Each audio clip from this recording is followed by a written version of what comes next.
Students, our today's topic is register. Register is used to store group of bits. As we know, flip-flop is used to store 1 bit of data. So, 8-bit register use 8 flip-flop to store 8 bit of data. 4-bit register will use 4 flip-flop to store 4 bit of data. So, we can say that if we require n bit register, then n flip-flops will be used to store n bit of data. Registers are classified depending upon the way in which data is entered and retrieved. There are 4 possible mode of operations. One is serial in, serial out. Data serially enter करेगा और serially बाहर आएगा. Enter serially first flip flop से करेगा और serially out बाहर last flip flop से आएगा.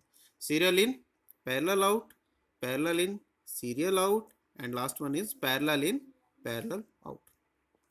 Register in which data is entered or and taken out in serial form are referred to as shift register.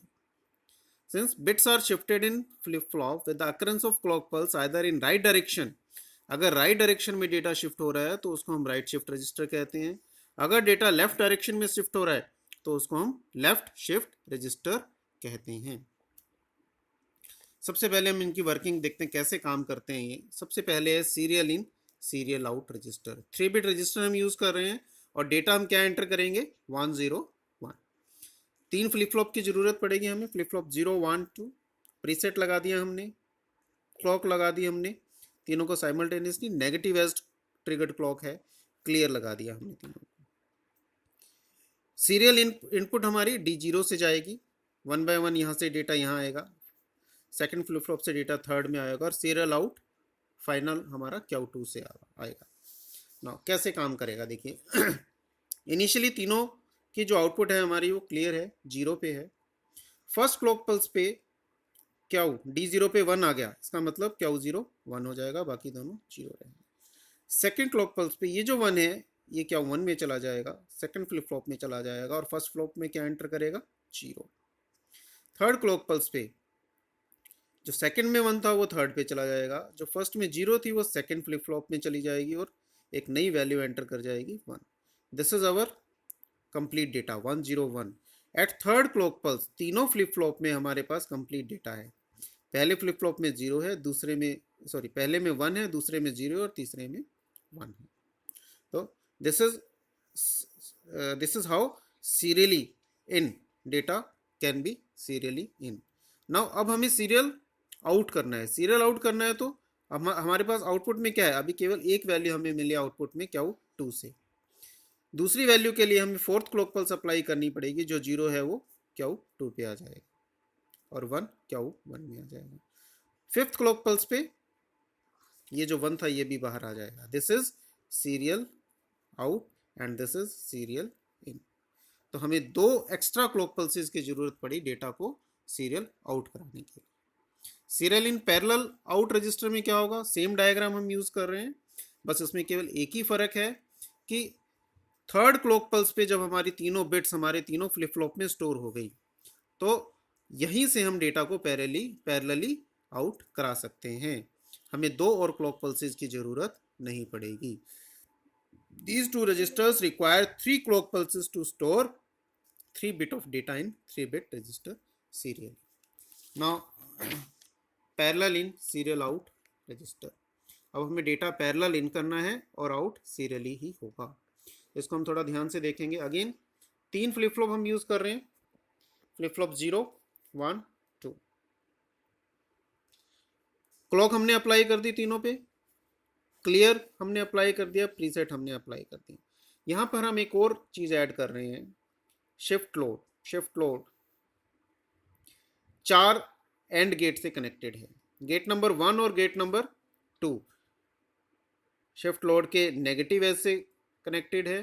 Gate number 3 और 4 shift load के positive edge से connected है. जब shift और load की value 0 है इसका मतलब ये 1 हो गया, ये 1 हो गया तो गेट नंबर 1 और 2 एनेबल हो जाएंगे और डेटा हमारा पैरेलली इन होगा. D1 का डेटा यहाँ आएगा, D2 का यहाँ आएगा और D0 का यहाँ आ जाएगा. जब शिफ्ट और लोड की वैल्यू 1 है इसका मतलब ये वाले गेट नंबर 3 और 4 एनेबल हो गए। गेट नंबर 3 और 4 एनेबल होने का मतलब क्या है, Q0 से डेटा D1 में आएगा, Q1 का डेटा D2 में जाएगा, यानी कि राइट शिफ्ट होगा डेटा हमारा सीरियल आउट के लिए। हाउ इट वर्क्स, इनिशियली तीनों आउटपुट जीरो है हमारी। फर्स्ट क्लॉक पल्स पे शिफ्ट और लोड की वैल्यू हमने जीरो कर दी, इसका मतलब 1 और 2 एनेबल हो गए, पैरेलल लोड हो जाएगा डेटा हमारा 101।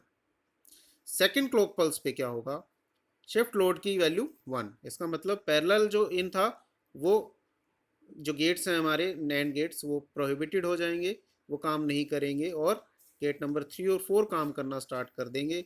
तो उससे क्या होगा, 0 यहाँ आ जाएगा और 1 यहाँ आ जाएगा। एक और क्लॉक पल्स पे 1 यहाँ आ जाएगा।